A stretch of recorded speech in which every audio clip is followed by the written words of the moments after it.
Bismillahirrahmanirrahim. Assalamualaikum warahmatullahi wabarakatuh. Alhamdulillahirabbil alamin wa bihi nasta'in wa ala umuri dunya waddin. Wassalatu wassalamu ala asyrafil anbiya'i wal mursalin wa ala alihi washabihi ajmain. Allahumma shalli ala sayyidina Muhammadin wa ala alihi wasallim salatan tahullu biha al-awqat wa tufarriju biha al-kurab wa tuzilu biha ad-darar wa tuhawwinu biha al-umur as-si'ab wa turdika wa turdihi wa tarda biha 'anna ya rabbal alamin. Alhamdulillah fi hadzal yaumil mubarak naltaqi marratan ukhra fi faslina al-awwal syari'ah wa ma'ana fi hadzal yaum min darsi fiqh al-muamalat min kitabil faraid. Wa sallallahu an yu'tina dawam as-sihha wal afiyah fi syahrina hadha syahr Ramadan. Allahumma barik lana fi Ramadan. Amin ya rabbal alamin. Semoga kita semua selalu istiqomah ya, khususnya di dalam menuntut ilmu Allah, dan Allah berikan ilmu yang bermanfaat, dan Allah berikan ilmu yang berkah, dan dijadikan apa yang kita laksanakan jariah dan mendapatkan syafaat dari Rasulullah sallallahu alaihi wasallam. Amin ya rabbal alamin. Allahumma sholli ala sayyidina Muhammad wa ala sayyidina Muhammad. Sebelum memulai pelajaran hari ini, mari kita bersama-sama membaca al-basmalah. Bismillahirrahmanirrahim.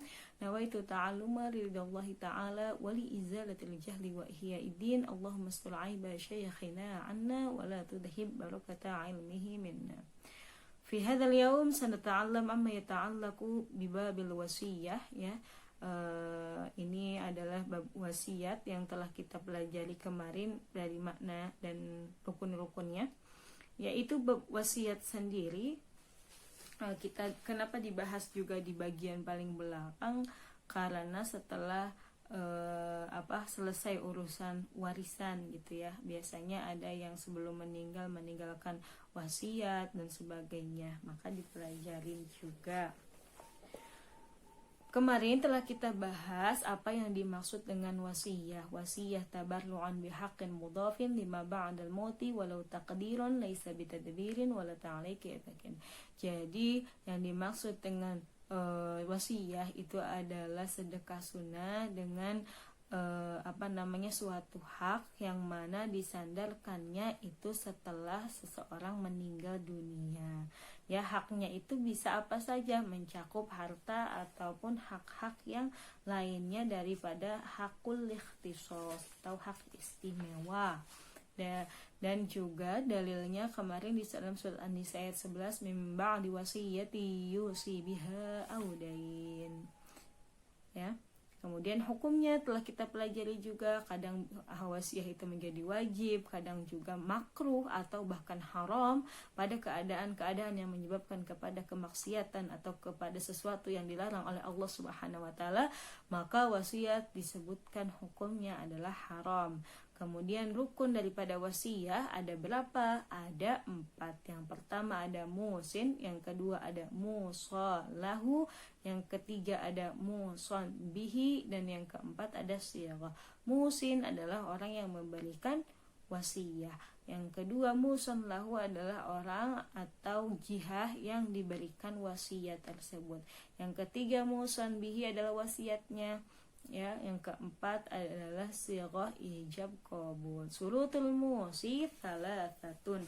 Syaratnya, kemudian kita setelah mengetahui rukun-rukunnya, orang-orang atau sesuatu yang ada di rukun ini, supaya terjadi wasiat yang benar, mereka harus memenuhi syarat-syarat tertentu.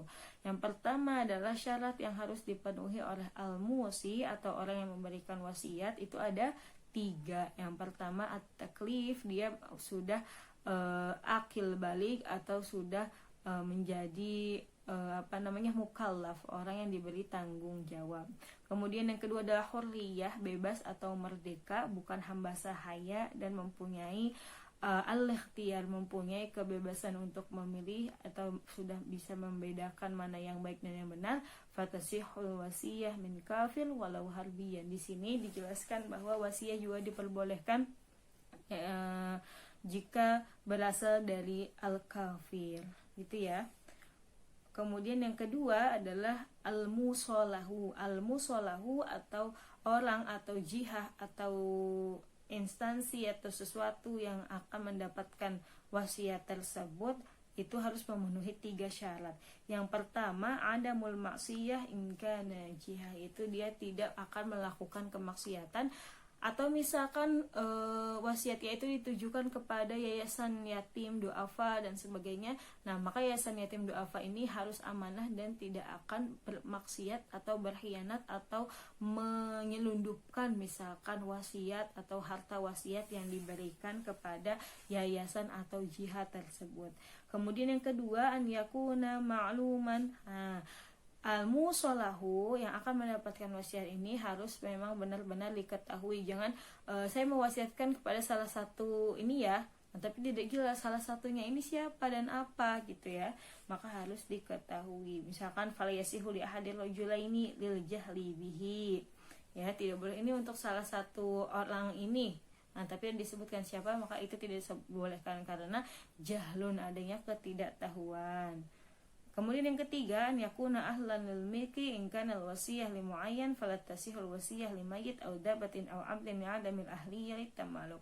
Kemudian dia juga bisa berkapasitas untuk memiliki sesuatu tersebut, maka tidak sah untuk berwasiat untuk hewan peliharaan atau untuk orang yang sudah meninggal lagi, itu tidak diperbolehkan.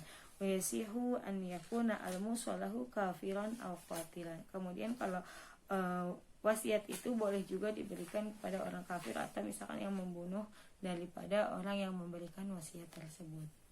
Kemudian syurutul musabihi thalatha. Kemudian tadi al musabihi adalah sesuatu yang diwasiatkan tersebut juga harus memenuhi 3 syarat. Syarat yang pertama, kaunuhu maksudun. Al musabihi di sini harus mempunyai maksudan atau tujuan tertentu atau jelas kenapa diberikan atau untuk apa alasannya bagaimana. Fala tasihul wasiyah bidamin wa tasihu bin najasi alladhi yahilul intifa bihi.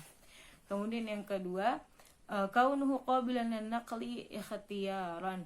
Yang kedua adalah sesuatu tersebut bisa dipindah tangankan atau dipindahkan. Fala tasihul wasiyah binahwi ummil walad li'annaha la taqbalu naqal bin syahsin li akhar.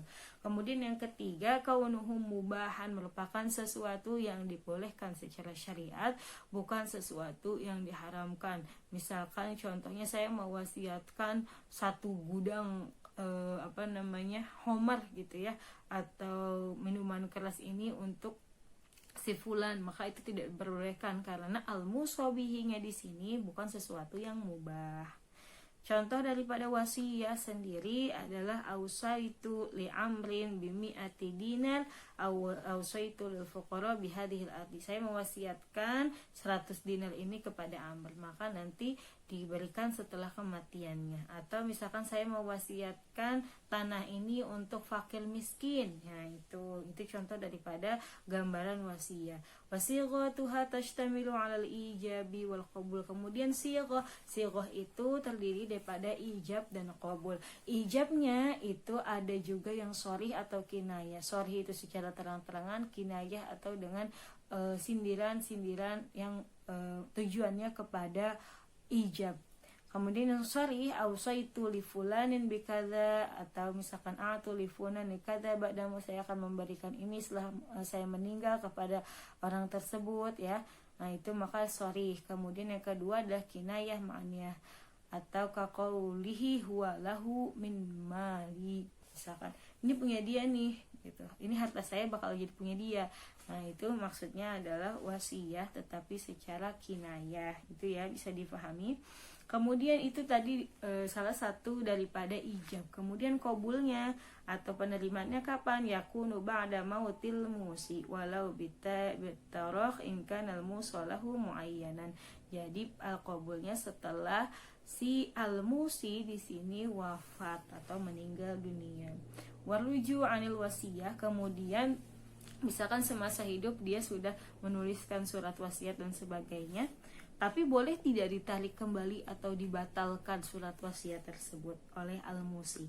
Yasihur ruju anha kulliha aw ba'diha, dibolehkan. Misalkan tidak jadi memberikan tanah ini kepada si fulan gitu, itu tidak apa, atau sebagiannya atau direvisi dan sebagainya, maka itu dibolehkan.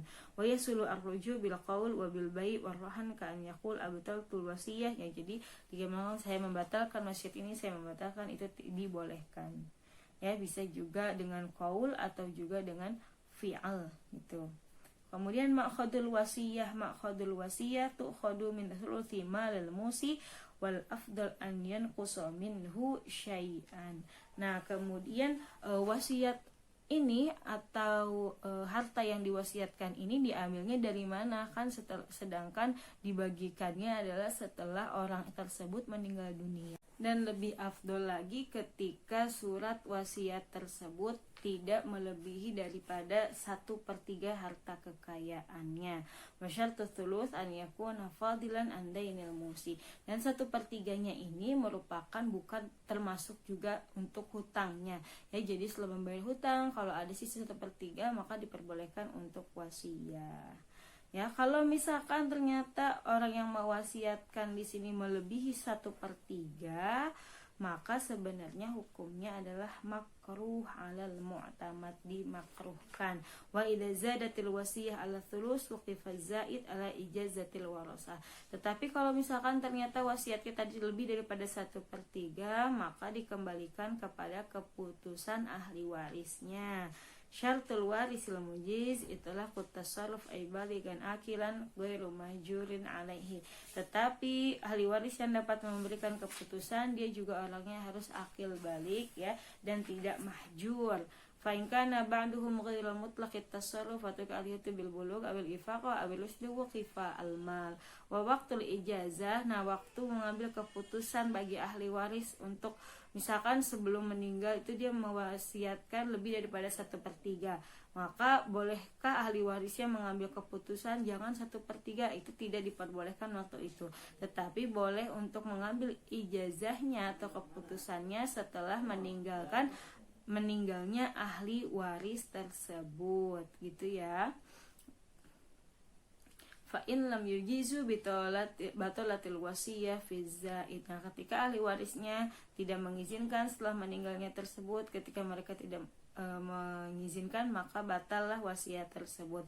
Tetapi ketika sebagian membolehkan dan sebagian tidak, maka diambil yang bolehnya dan tidak diambil yang tidak bolehnya. Kemudian bolehkah memberikan wasiat kepada ahli waris? Memberikan wasiat kepada ahli waris itu diperbolehkan.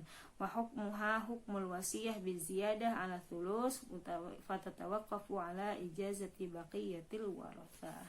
Wallahu taala a'la wa a'lam bishawab. Untuk pembahasan kali ini cukup sampai di sini. Jazakumullahu khair ala husnil ihtimam. Nafa'anallahu bil ulmi fid dharain, amin.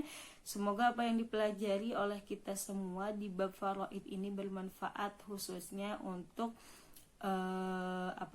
masa depan dan bekal nanti, ya, ketika ada permasalahan yang terjadi seperti ini.